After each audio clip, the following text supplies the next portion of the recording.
Vraiment, là, il est venu, Actor Studio. Ouais, j'ai vu. Je l'ai vu.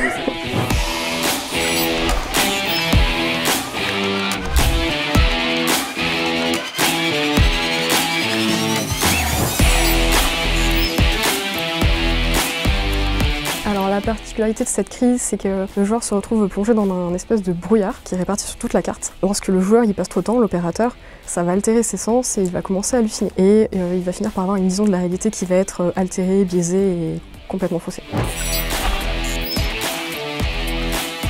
Ça apporte déjà une ambiance nouvelle, une atmosphère différente et surtout un rythme et une allure complètement aussi nouvelle. Dans les incursions plus classiques, les joueurs ont tendance à prendre leur temps pour compléter les objectifs, trouver des ressources, découvrir la carte. Et dans cette crise-là, le joueur va se rendre très vite compte qu'il a tout intérêt à se dépêcher, faire les objectifs le plus rapidement possible, sinon il va constater que son opérateur se dégrade.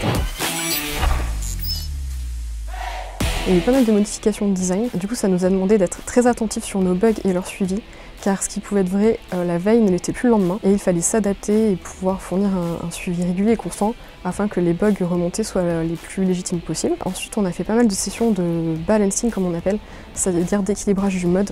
Il fallait essayer de trouver, tâtonner pour savoir ce qui allait être bien, le plus optimal, savoir aussi ce qui allait être retiré ou ajouté au jeu. Donc ça a pris pas mal de temps aussi en concertation avec les game designers. Après au niveau des tests en eux-mêmes, il y avait des choses assez compliquées à tester, comme les hallucinations ou encore le brouillard en lui-même. Et enfin c'était des modes un petit peu différents du mode classique, le spectator view quand on est KO, et ce qu'on appelle le rejoin quand quelqu'un se déconnecte et se reconnecte. Ça a donné des comportements qui n'étaient pas forcément attendus et il fallait bien le surveiller, notamment le brouillard. En conclusion, le brouillard nous a demandé beaucoup de fil à retordre.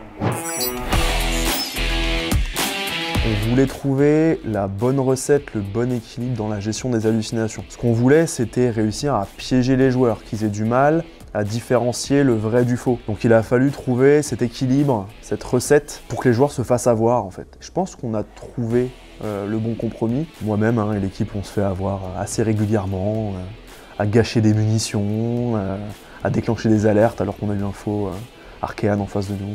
Ça marche plutôt bien. D'autre part, on percevait un léger manque d'identité en fait dans le mode, côté gameplay notamment. On avait l'impression de jouer une incursion classique avec de la fog, et donc on avait une envie d'améliorer cette signature. Alors la signature visuelle est là, on a de la fog partout, ça change vraiment de ce qu'on a l'habitude de voir dans le jeu, mais côté gameplay, il y avait vraiment ce ressenti incursion du jeu principal. Donc on a vraiment challengé ça, essayé de rebalancer la répartition de la fog dans la zone, dans la map, et son effet. Donc on a voulu mettre plus de pression avec la fog et inciter les joueurs à davantage de rapidité d'exécution combinée à l'efficacité.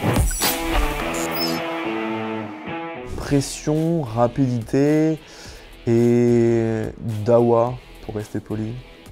Votre pire cauchemar. Serum is